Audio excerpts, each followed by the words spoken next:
Ministério de Cristo Santuário, o Santuário do Ministério de Cristo.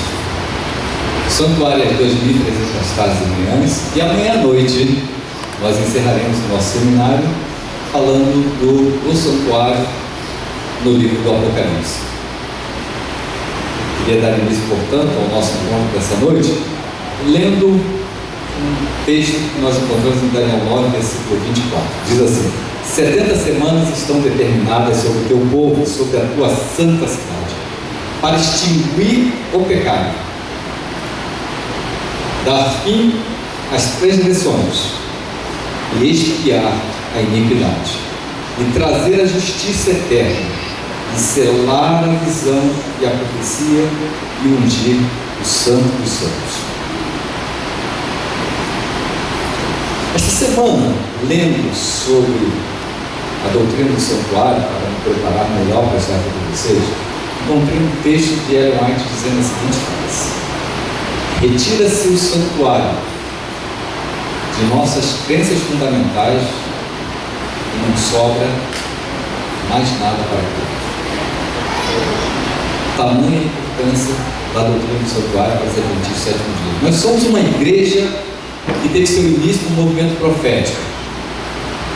E o movimento profético, das 2.300 tardes e manhãs, o reavivamento ocorreu no século XIX.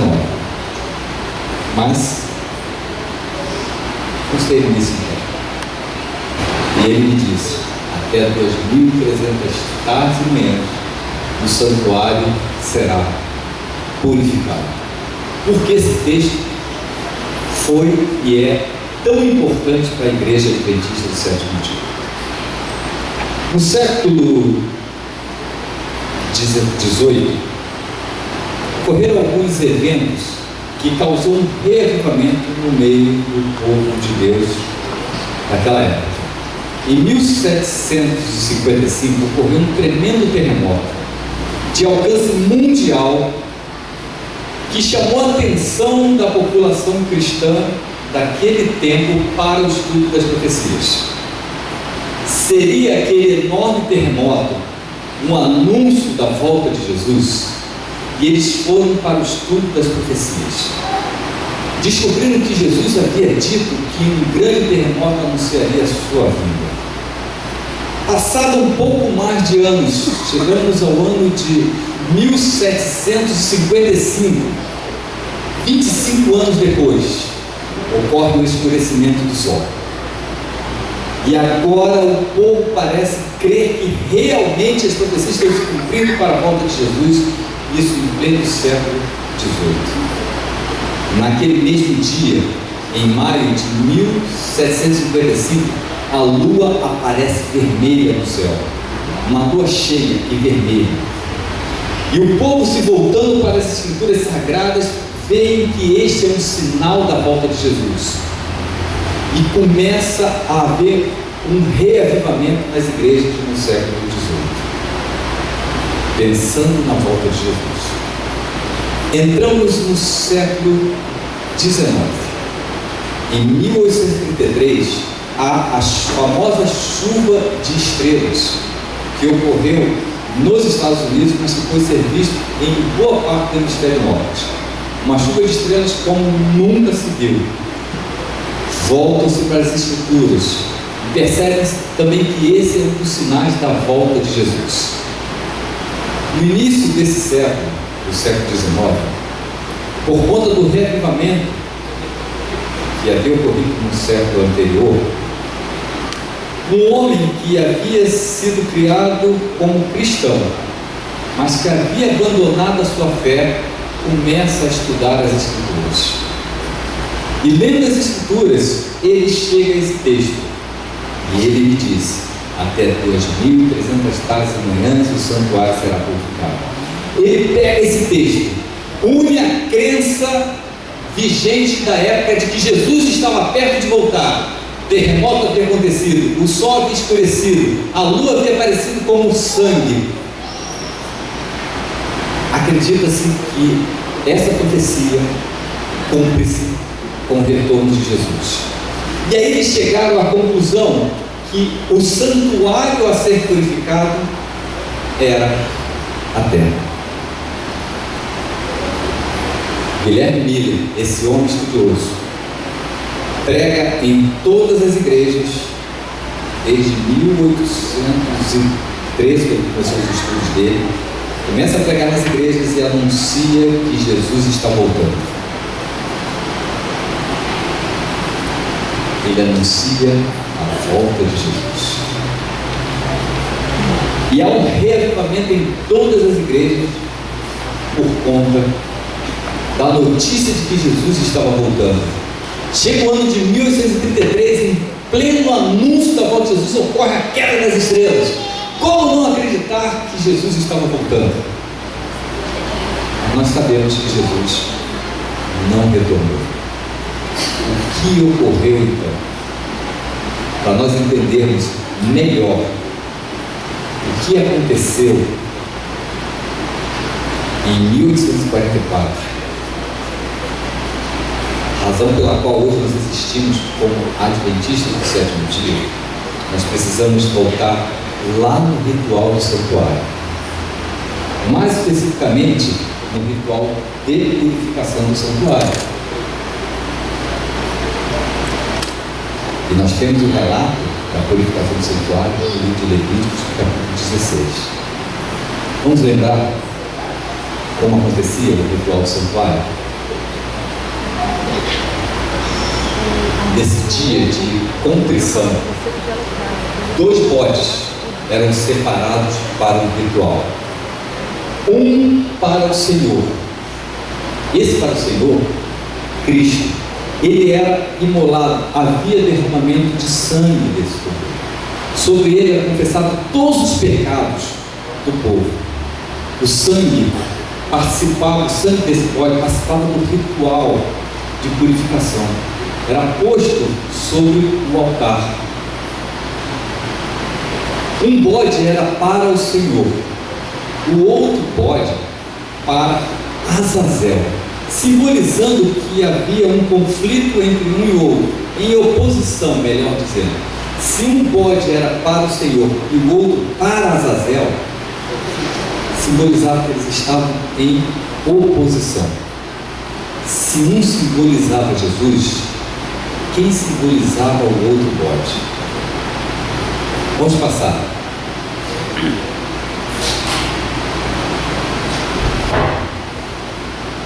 Assim se dava no dia da expiação. Ok.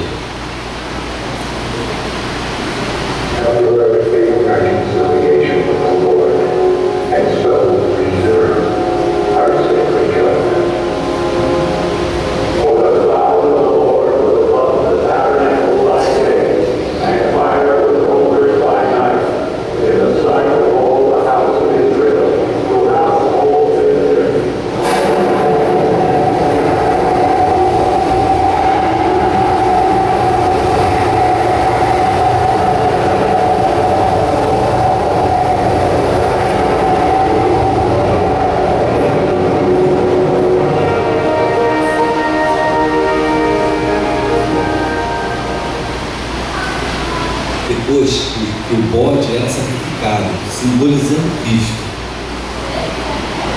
o sacerdote ia para o local santíssimo, onde nós vimos na semana passada que a presença de Deus se revelava, Shekinah. Ali ele tinha a aprovação ou não de Deus para os pecados cometidos pelo povo. Se Deus havia aceito ou não a expiação que agora era apresentada.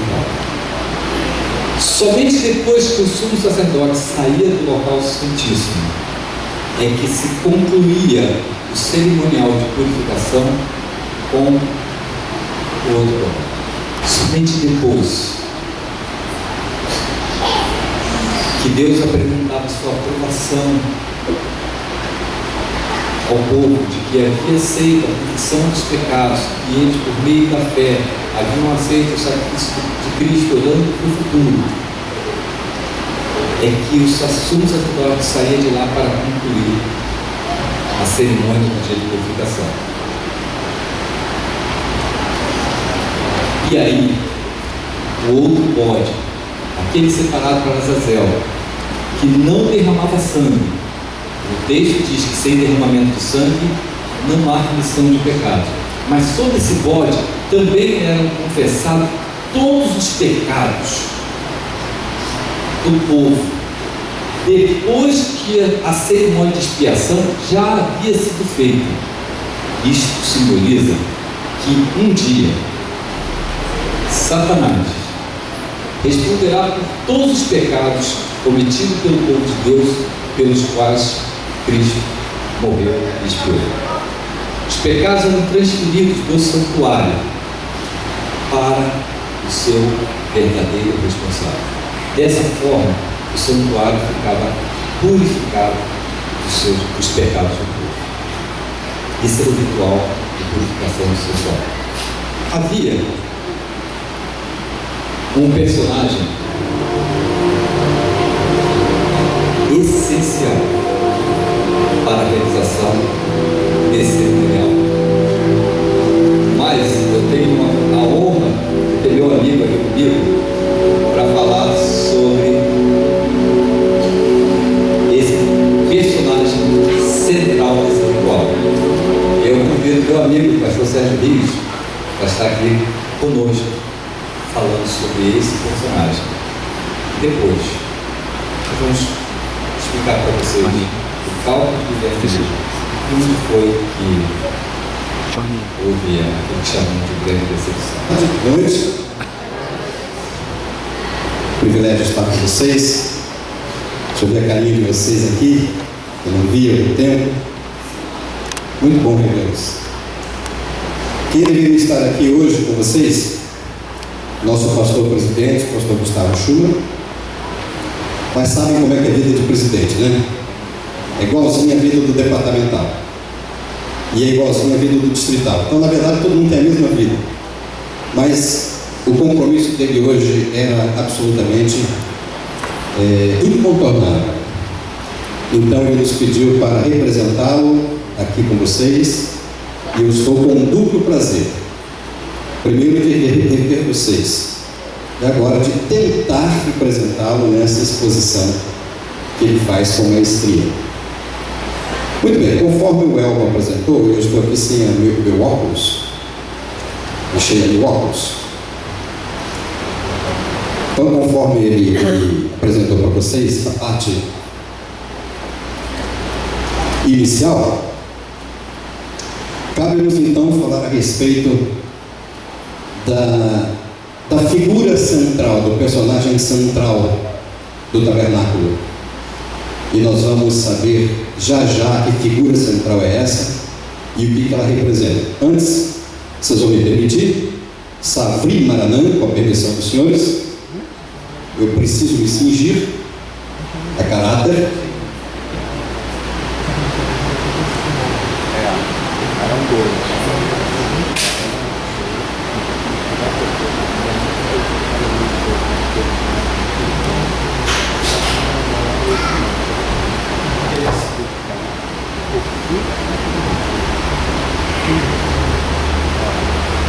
Para aqueles que não estão muito afeitos, este é o talit e a kippah.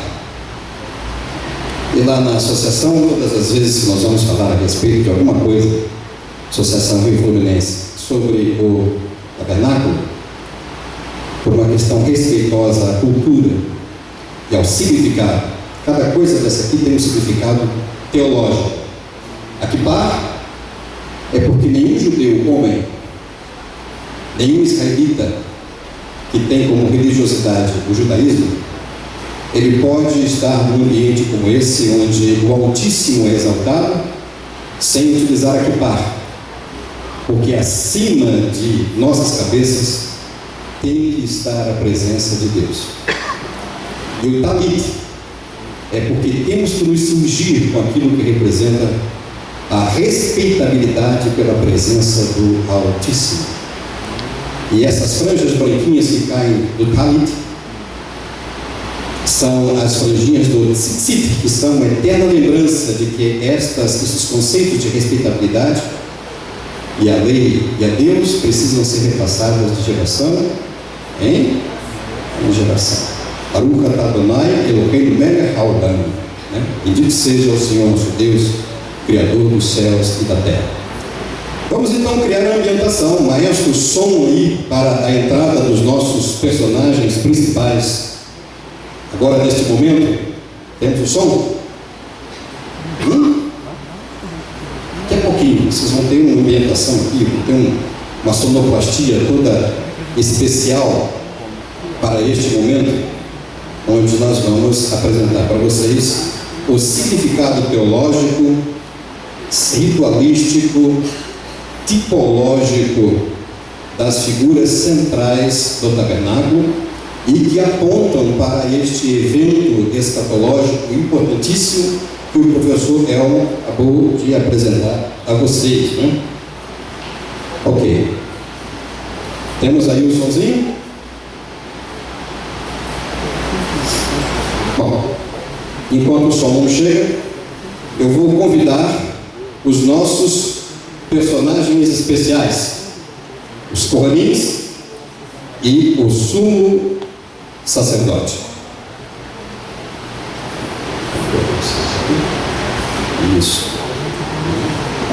Fica agradável. Muito bem.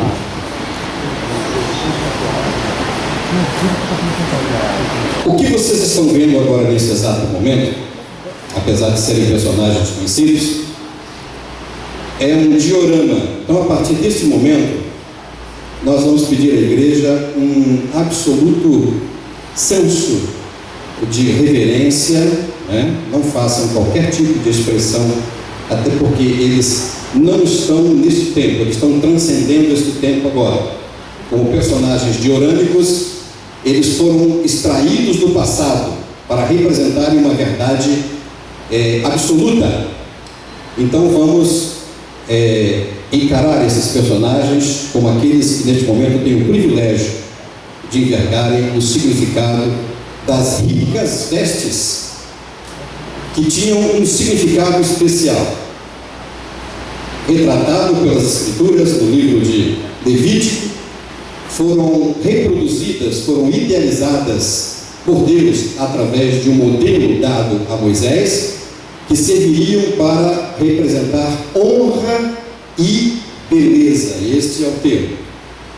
As vestimentas sacerdotais faziam a distinção que Deus requeria para demonstrarem a necessidade de pureza em todos os ofícios que se desenvolviam no tabernáculo. A maneira como Deus vê a beleza e a santidade daqueles que o servem é retratada exatamente na expressão alva, clara, branca, pura destas vestimentas. Existiam 3 classes de Bigdekená, que é a vestimenta sacerdotal. Os sacerdotes ministradores de atividades gerais eram escolhidos entre os primogênitos dos levitas, né? O filho mais velho, que deveria ser perfeito, fisicamente perfeito. Estes eram chamados de Kohanim, que oficiavam as atividades gerais dentro do tabernáculo. Eram atividades gerais de apoio. Eles usavam vestes talares, de linho branco, tinham alguns detalhes, tinham uma espécie de mitra sobre a cabeça e uma faixa que tornava esta vestimenta talar, né, com esses pequenos detalhes inclusos aí. Existia o Kohen, que hoje nós não temos aqui excepcionalmente, que é a vestimenta daqueles que representavam o ministério arânico, que primeiramente foi desenvolvido por Arão e seus 4 filhos. Quem é que lembra o nome dos 4 filhos de Arão? Nadab, Abiú, Eleazar e Itamar. Eles vestiam uma túnica talar, todas elas em linho branco, uma mitra e adereços com as cores do santuário. Você se lembra quais eram as cores oficiais do santuário? Hein? Toda vez que eu fizer assim para vocês, olha, 3. Nunca se esqueçam, aconteça o que acontecer, qualquer coisa relacionada com o santuário, você sempre lembre deste número 3. Tudo, qualquer coisa desde o pátio até o Santíssimo, Santo dos Santos, incluindo a roupagem que nós vamos apresentar, tudo está relacionado a 3, e vocês vão saber por quê. 3 é um número perfeito quando se fala em tabernáculo. As 3 cores, então: azul celeste, púrpura e carmesim. Muito bem. Então essas eram as 3 cores que estabeleciam o visual do ofício dos sacerdotes, que eram a razão de ser do tabernáculo. Então, ao centro destaca-se soberano a figura do sumo sacerdote, o Kohen Gadol. O primeiro foi Arão, estabelecido pelo próprio Deus e ungido pela mão de Moisés, da parte de Deus. Ele era a figura central do tabernáculo. Tudo girava em torno desta pessoa, desta figura. Era o personagem mais importante do tabernáculo. Sabe por quê? Porque tudo dependia dele. Nada poderia ser feito sem ele. Ele era a razão do tabernáculo. Representava em tipologia a pessoa de Jesus Cristo, aquele que haveria de vir. O santuário era uma figura, ou em figura, a pessoa de Jesus Cristo, o mais importante de todos os sacerdotes. Tinha então uma tríplice representatividade. Sua indumentária de linho branco apontava para a justiça divina aplicada no pátio. No pátio, vocês se lembram bem que o tabernáculo tinha um pátio externo, cercado, tinha a tenda da congregação, tinha o lugar santo e tinha o que? O lugar santíssimo. O branco que eles envergavam, e principalmente Kohen Gadol, o sumo sacerdote, apontava para a justiça divina aplicada no pátio, justamente no altar de sacrifício, o Mizbah HaOlam. Tinham 2 tipos de altares. O altar de sacrifício, que era o primeiro na entrada do tabernáculo, onde se fazia o sacrifício de sangue, chamava-se Mizbah HaOlam, altar de sacrifício. E aquele pequenininho que ficava no lugar santo, que dividia o santo do santíssimo em frente àquele véu, era o de queima de incenso. Ele chamava-se Mizbah HaKetoret. Outro dia a gente fala a respeito desses detalhes muito significativos. Ali existia a penalidade que substituía o homem na morte, da justiça. Era o início do processo expiatório, que está dividido em 3 fases. Ok? A exigência da lei, sem derramamento de sangue, não há o quê? Remissão de pecados. As vestes brancas manchadas pelo sangue do cordeiro. Ali, a túnica incontaminada representava o cordeiro puro e perfeito que tira o pecado do mundo.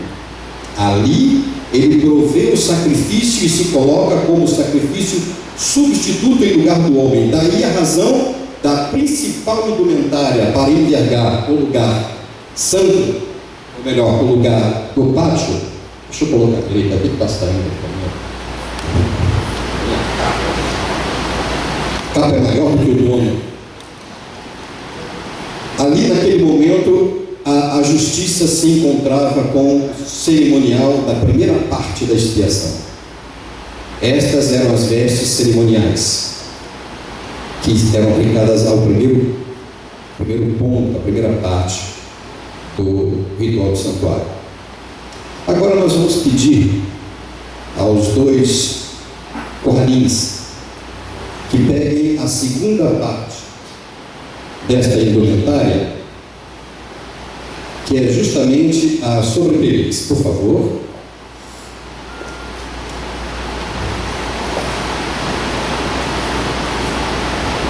Isso.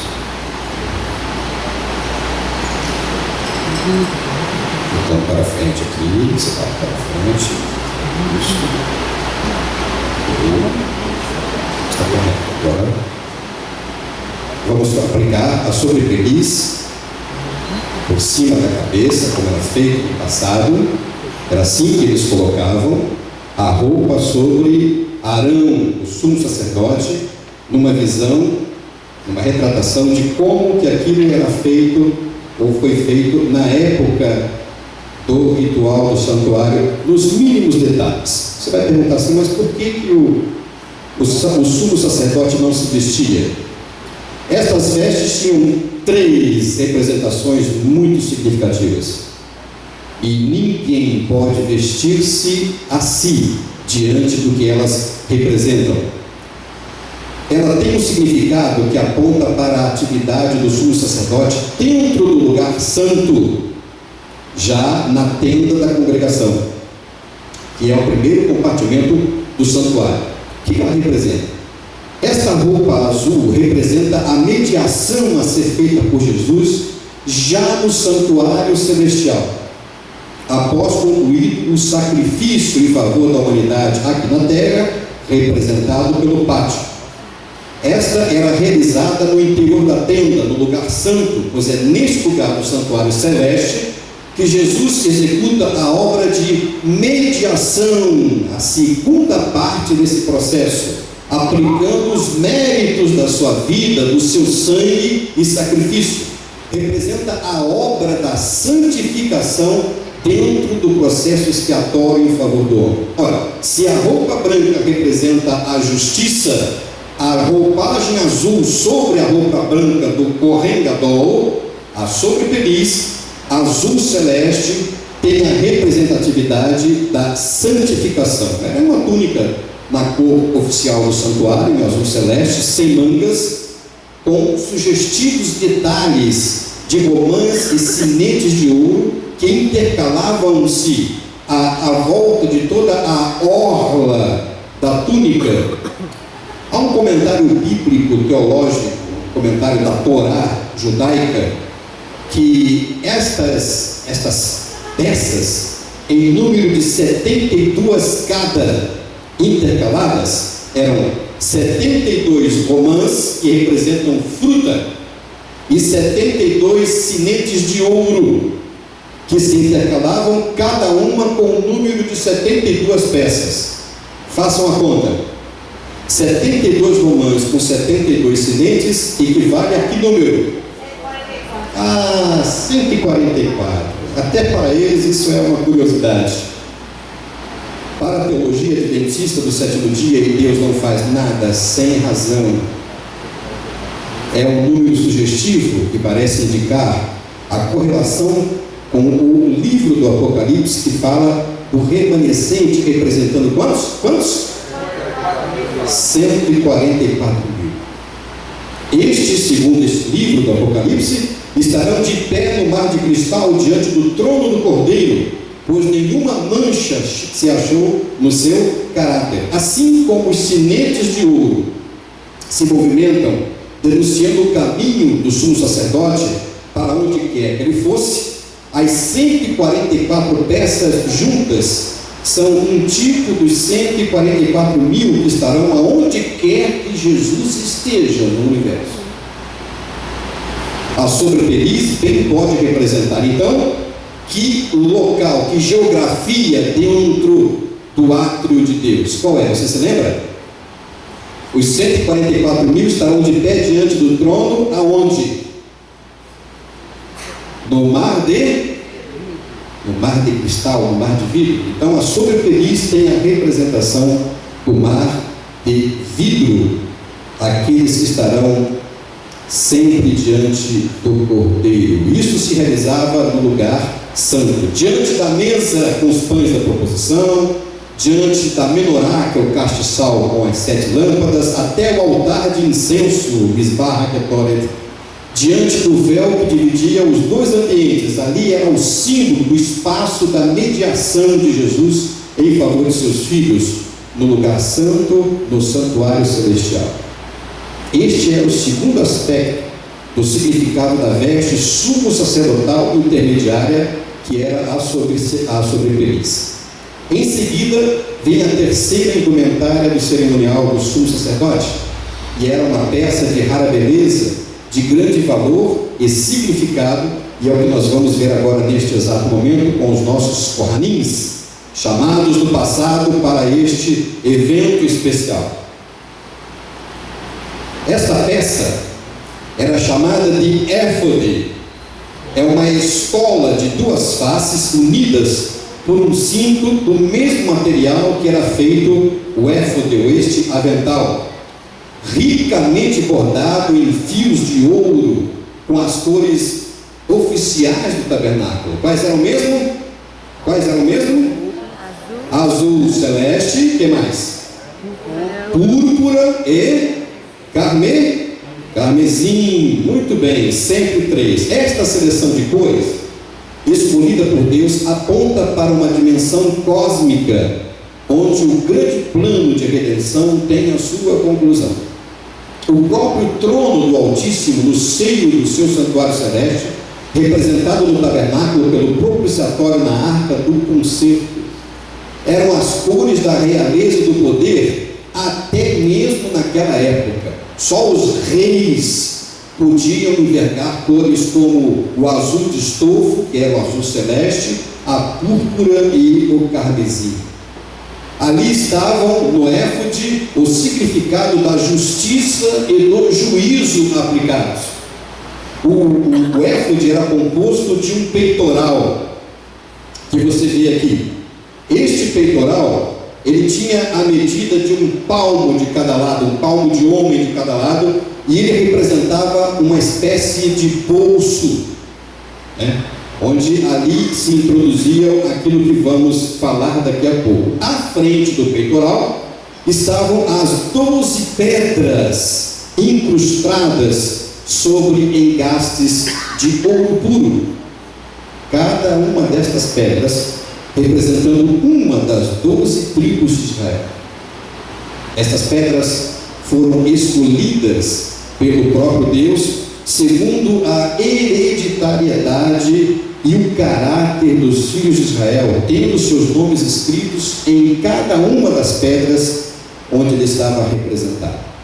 Formavam uma peça única, como vocês podem perceber, juntamente com o éfode, e eram afixadas ao cinto e aos ombros por meio de cadeias de ouro puro, de correntes, e eram amarradas com fitas de azul celeste do mesmo material da sobrepeliz. E isso também tinha o seu significado.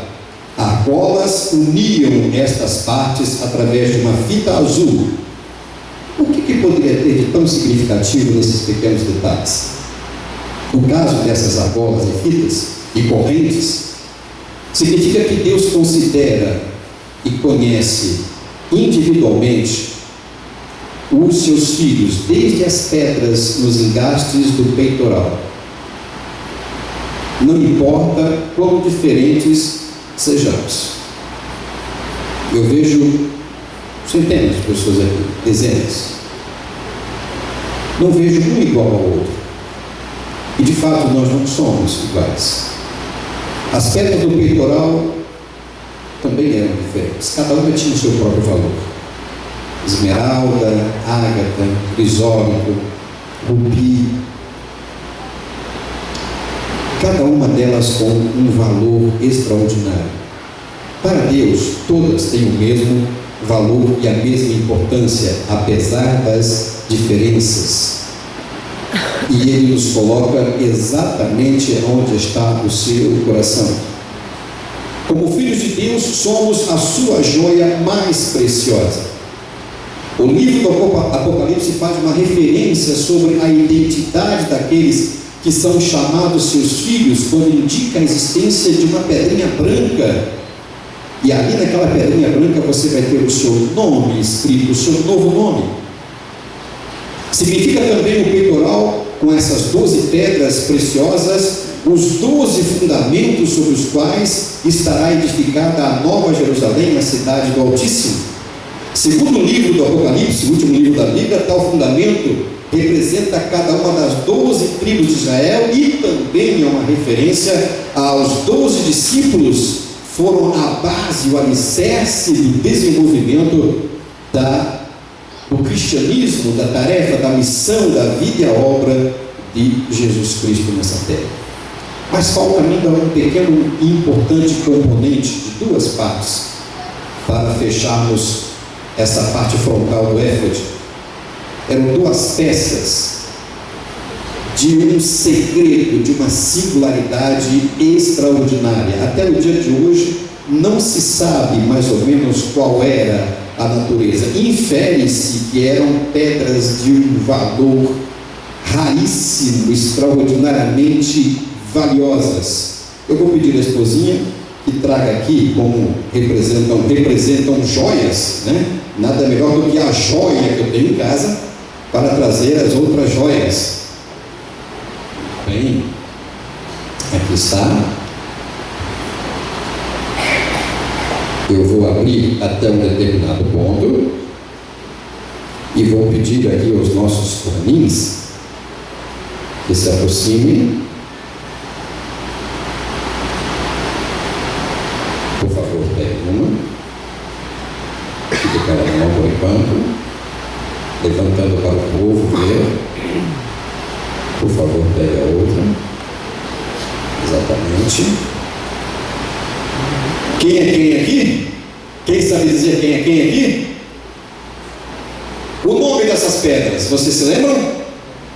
Qual é o nome das pedras? Urim e Tumim. Elas têm dois nomes parecidos, mas com significados diferentes. Cadê Urim? Urim significa luzes. Levanta bem alto, vocês podem ver. Urim significava luzes. Tumim significa perfeições. Num sentido plural, de absoluta abarcância. Representam a ação da justiça de Deus, que não comporta engano. Urim é luz. Jesus é a luz do mundo. Deus está na luz inacessível. A sua justiça é plena, é perfeita, é justa, é boa. Tumim representa a perfeição da vida de Jesus Cristo, a perfeição da sua justiça. O seu povo, o povo de Deus, que é uma joia preciosa incrustada no coração de Deus, estão ladeados pelo princípio de justiça absoluta, que é luz e perfeição para o universo. É por esta razão que elas são colocadas no peitoral, cada uma de um lado. Vamos colocar Urim deste lado direito, aqui, luzes, e encaixada dentro do bolso do éfode. Isso, encosta aqui ao ladinho, vira para trás, aqui, ó. Isso mesmo, dá uma ajudinha aqui, a corraninha. Muito bem. A outra, Tumim, do lado de cá, mesma posição, aplicada agora para dentro do bolso. Se eu fosse falar para vocês a utilidade dessas duas pedras, eu teria que dizer que era um indicativo da condição da onisciência plena e da justiça plena, só atribuídas à pessoa de Deus, usadas apenas em casos de necessidade, ao se consultar a Deus para se saber a posição correta sobre questionamentos ligados à justiça e juízo, e Deus assim se manifestava. Querem saber como é que Deus se pronunciava? Tem essa curiosidade? Querem? Vocês me dão 2 minutos? Muito bem. O que eu vou falar aqui, eu vou falar para vocês é bíblico, e o que eu vou falar para vocês também é fato. Como que Deus se pronunciava através de Urim e Tumim? Isto vem do Talmud, da historicidade israelita, e é assunto seríssimo e confirmado pelas Escrituras. Quando o sumo sacerdote levantava dentro do lugar santo, de frente para a menorá, ali estava o castiçal com as 7 lâmpadas. Ele pegava o Urim e Tumim e se posicionava com as lâmpadas acesas. A luz do Shekinah que saía da arca do concerto, através do propiciatório, passava, vazava pelo pelo véu que dividia o Santo do Santíssimo, e batia em Urim, quando Deus queria dizer algo sobre a justiça a ser aplicada pelo povo. Aquela luz refletia no peitoral, passava pela menorá e rebatia na parede. Só que todas estas pedras, com o nome dos filhos de Israel, desde o mais velho, Yehuda, até o Benjamim, que é Benjamim, tem todos os caracteres do alfabeto hebraico. Quando a luz batia, que refletia do peitoral e passava pela menorá, formava a frase do ato que Deus queria que o povo executasse. E aí então eles sabiam qual era a vontade de Deus, porque aquelas palavras iluminadas pelo Shekinah, refletidas em Tumim e Urim, batidas, refletidas no peitoral e lançadas na parede, é lógico, era a maneira que Deus tinha fantástica de dizer: eu quero que seja feito assim. E batiam contra as paredes de ouro puro. Eu quero uma prova disso, pastor. Quando Daniel estava em Babilônia, nas vésperas dos Medo-Persas tomarem Babilônia, o rei Belsazar fez uma festa fantástica. Mal sabia ele que o curso do rio estava sendo mudado e que aquela seria a sua última noite. Ele introduziu na sala de banquete os utensílios que o seu avô Nabucodonosor havia tomado do tabernáculo e colocou bem diante da parede a menorá com as 7 lâmpadas e começou a brincar com os. E quando ele estava brincando com os utensílios, letras de fogo ficaram marcando a parede bem atrás da menorá, exatamente como Deus fazia no seu tabernáculo. Ninguém sabia o que significava. Chamaram Daniel. Daniel chegou, ele sabia o que aquilo significava. Ele viu a menorá, ele viu as letras na parede, lembrou de Urim e Tumim e disse: esta é uma sentença contra você, rei Belsazar. E a sentença de Deus é a seguinte: pesado fostes achado em falta, você está condenado. Uma ação de jurisprudência da parte de Deus, utilizando o mesmo sistema que fazia com o seu povo. Até hoje, este significado de jurisprudência deve ser o nosso maior alerta, porque esses trajes representam o juízo. Sobre os ombros, 2 pedras singulares que uniam as 2 partes idênticas, 2 pedras de ônix, cada uma delas com 6 nomes dos filhos de Israel, das tribos de Israel, 6 de um lado, 6 do outro, representam a disposição de Deus de levar sobre os seus ombros a responsabilidade de conduzir os seus filhos à eternidade. A disposição de Deus de assumir sobre si as nossas marcas, pisaduras e faltas. E elas se concretizaram quando ele assumiu sobre os seus ombros o madeiro com o qual ele foi crucificado. Essas pedras é a lembrança constante de que Deus tem uma responsabilidade prazerosa para com seus filhos. Conduzi-los através da justiça e do juízo que não comporta engano, através da luz e da perfeição da sua condição de jurisprudência, a vida eterna ao seu lado. Responsabilidade e disposição. A mesma corajosa disposição de substituir o homem pecador na hora de colocar sobre os seus ombros os pecados dos homens. Lições muito significativas você pode extrair a partir do éfode. A primeira delas aponta para a existência de um juízo. O sumo sacerdote era investido de grau de magistratura. Era também a expressão do juízo de Deus diante do povo de Israel. O éfode, em tipologia, representava a presença divina no lugar santíssimo, e onde emana todo o veredito da vontade de Deus. Pela sua aparência majestosa, era o símbolo da glorificação no processo final da expiação. Em qualquer dos ambientes do tabernáculo, quer no pátio externo, representado pelo branco, quer nas dependências internas, representadas pelo azul, o sumo sacerdote representava a presença de um Deus triuno.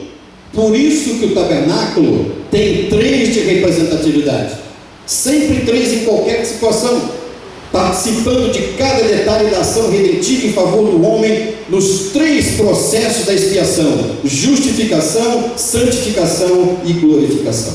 A túnica branca era a presença de Jesus no pátio da terra, como o Cordeiro de Deus que tira o pecado do mundo.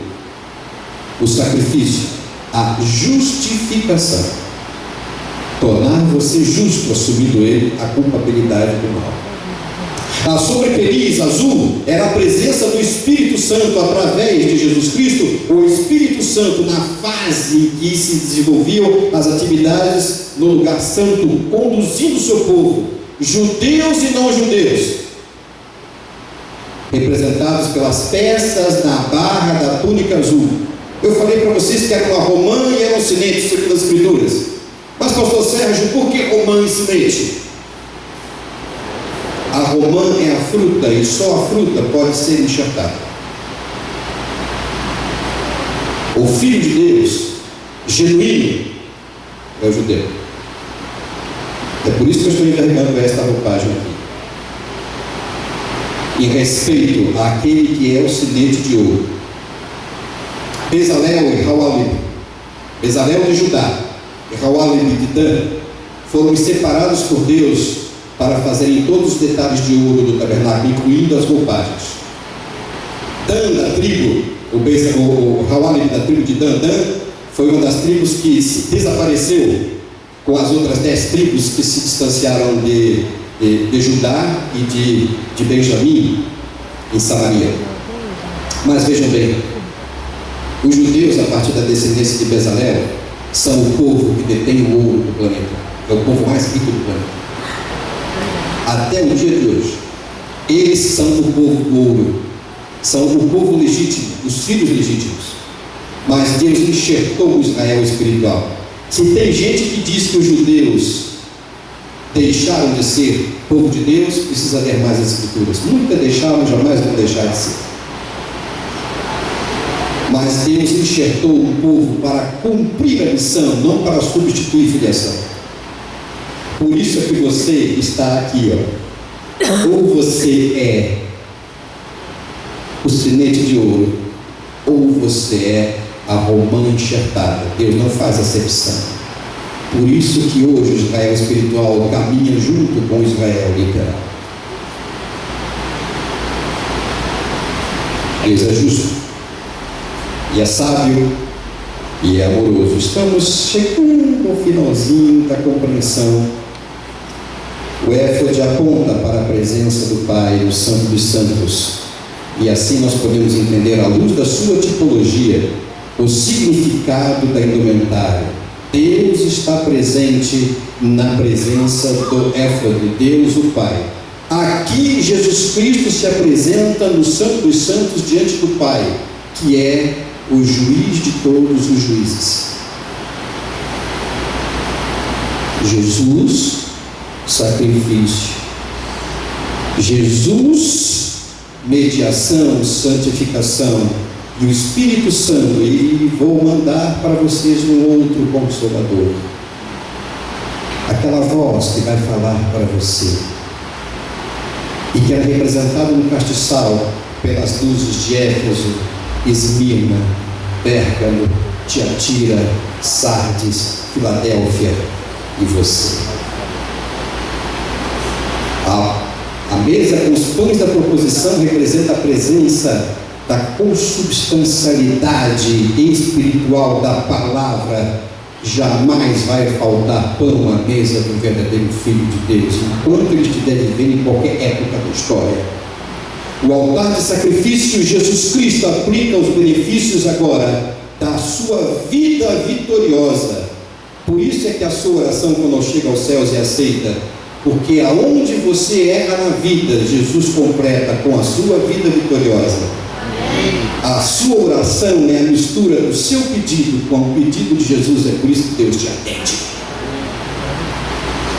E no lugar santíssimo, então, ele mostra as marcas de suas mãos diante do Pai e diz: ele pertence ao universo. Pai, perdoa-nos, consagra, glorifica. Cada vez que estes homens andavam diante do tabernáculo, era uma lição. Os componentes desta indumentária só poderiam estar completos agora com o símbolo do caráter profético. O conjunto tiara e mitra, colocado sobre a cabeça do sumo sacerdote, completavam esta indumentária e tinham um importante significado. Não era a cobertura contra o sol apenas, era um indicativo do ideal de Deus para com o seu povo. A lei é a expressão do caráter de Deus. Se há um juízo, se há justiça, é porque tem que haver uma lei. O caráter de Deus, santo, justo e bom, e assim deve ser plenamente revelado de forma que todos possam contemplá-lo. Logo, os filhos de Deus devem espelhar o caráter do Pai. O cordão azul da mesma cor da sobrepeliz era um indicativo da união entre a terra e o universo onde Deus está. Pastor, eu não estou vendo três coisas aqui. Sim, você está vendo três coisas: a pureza do caráter, a realeza que você representa e a união entre céu e terra. Você nunca sai do pensamento de Deus. Logo, os filhos de Deus devem espelhar esta condição.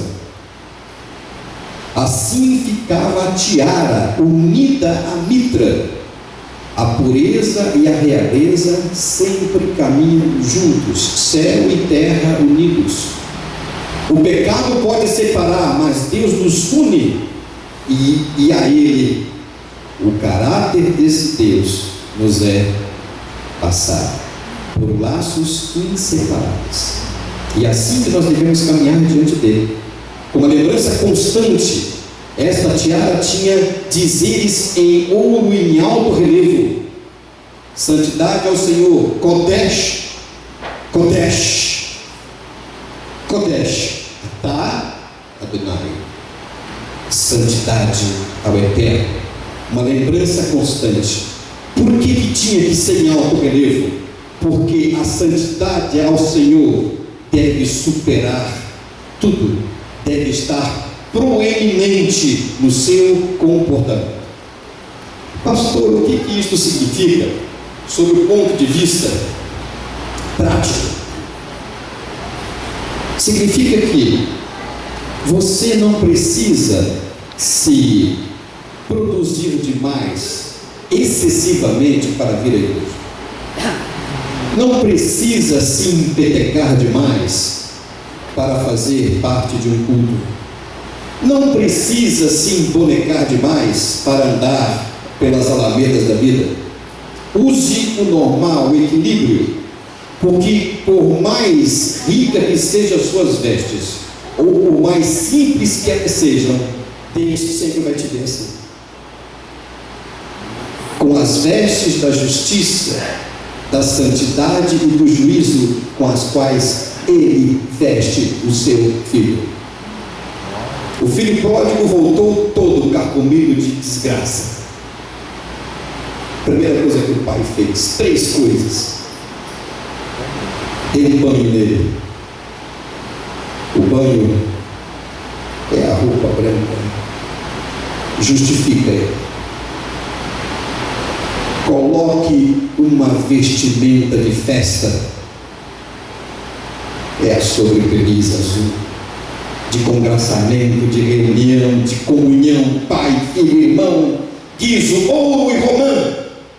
Agora coloque um anel de realeza no dedo dele para identificar que este é o meu filho amado em quem me comprazo. E é assim que ele trata você. É uma lição vívida. Agora o pastor Sérgio termina isso explicando aqui. As vestes dos sumos sacerdotais, Birkat, tem uma tripla representação agora aplicada a cada um de vocês. Da Bíblia. Primeiro, já falei, representa a maneira como Deus, o Pai, vê cada um de nós, legítimos filhos. Por isso são uma representação da beleza, como estes filhos são colocados diante do santo olhar do Eterno.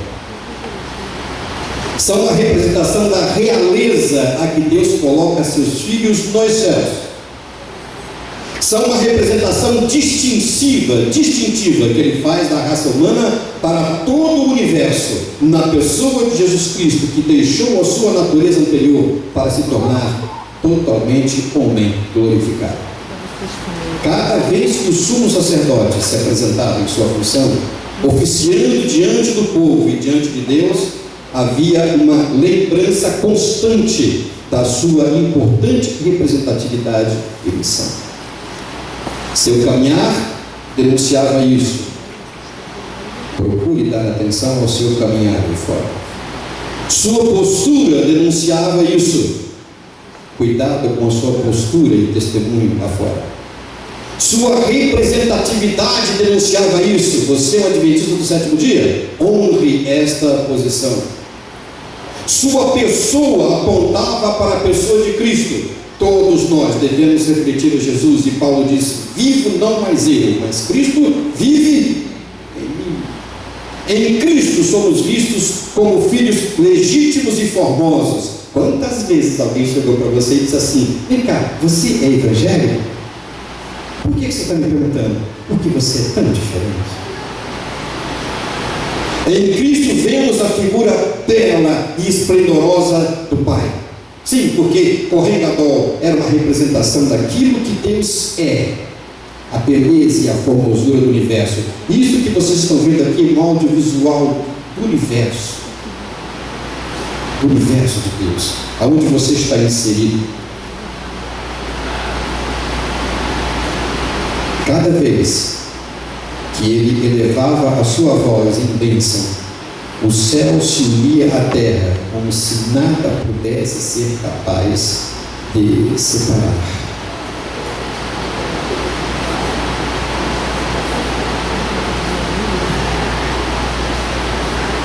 Tanta coisa mais poderia ser dito sobre este singular, essa singular e central figura. Mas eu apenas, com o tempo nos é permitido, lógico, arranhei superficialmente os detalhes gerais. Se você se aprofundasse mais na doutrina do santuário, você veria que este conhecimento tem um princípio, mas jamais terá um fim. É por isso que Ele quer levar você para a eternidade, para você passar os incontáveis anos aprendendo coisas maravilhosas, fantásticas, porque aqui dentro deste universo existem bilhões e bilhões e bilhões de galáxias com toda a sabedoria de Deus, que cada um dos filhos precisa conhecer e vivenciar. Este é o sonho de Deus para você.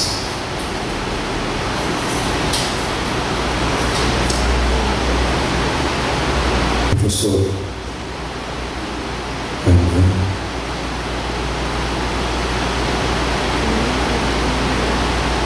Há uma bênção sacerdotal que o Kohen Gadol fazia.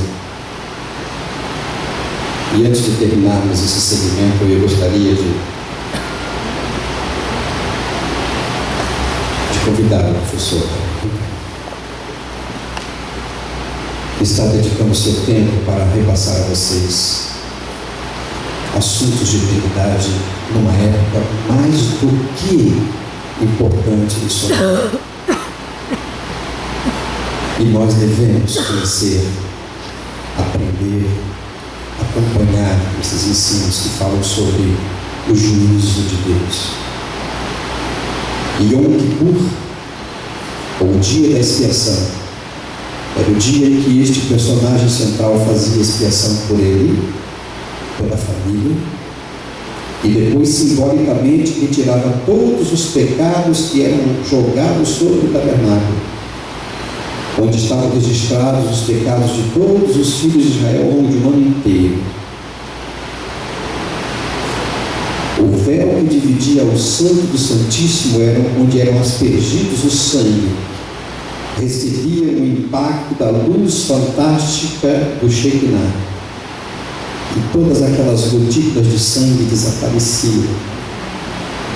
E vestido apenas com a túnica branca e a tiara dourada sobre a mitra, o sumo sacerdote saía da tenda da congregação completamente iluminado da cabeça aos pés pela glória do Shekinah. E esta era a prova visível de que Deus tinha dito para toda a nação: perdoados estão os seus pecados. Então ele dava um passo à frente, levantava os braços e, diante de um solene silêncio, ele dizia: Yevanecha Adonai Yeshmerecha Adonai Panav Elecha Vehoneka Yisa Adonai Panav Elecha Veyasem Leva Shalom. Que o Senhor te abençoe. Que o Senhor faça resplandecer o seu rosto sobre ti e tenha misericórdia de ti. Que o Senhor sobre ti levante o seu rosto e te dê paz. Amém. Que Deus abençoe e te entregue a sua congregação. Amém. Que horas nós temos nosso culto amanhã? 19h30, pontualmente nós estaremos aqui. Para que a mensagem hoje sobre o sumo sacerdote fique gravada na mente de vocês, nós vamos encerrar assim, apenas como oração. E amanhã, 7h30, vou terminar os cálculos que Guilherme Miller fez para provar que a profecia estava correta, o cálculo estava correto, somente o evento em que estava errado. E também falaremos sobre o santuário no livro do Apocalipse. Vamos nos despedir da oração então? E amanhã temos um encontro marcado para 7h30. Vamos falar com o nosso Pai. Santo Eterno Deus, glorificado é o teu nome através da nossa vida. Amém. Nós passamos um dia na tua presença, onde honramos o teu santo dia. Dia esse que em Jesus Cristo nós somos santificados e glorificados com Ele. Mas, Senhor, começou uma nova semana e precisamos ter as tuas bênçãos sobre nós. Precisamos da tua proteção e que a tua paz venha sobre nós e sobre os nossos lares. Precisamos, meu Deus e Pai, resplandecer a tua luz através de nós. Por isso te pedimos para esta semana que o Senhor derrame sobre nós, o Santo Espírito, pois essa é a nossa maior necessidade. E por favor, se necessário for, por conta da compreensão que hoje tivemos sobre purificação, reescreva o nosso nome no livro da vida, perdoa os nossos pecados e aceita-nos novamente, Senhor, em nome de Jesus. A quem tu olhas em nosso lugar, nós te agradecemos, com a certeza de que já recebemos aquilo que te pedimos.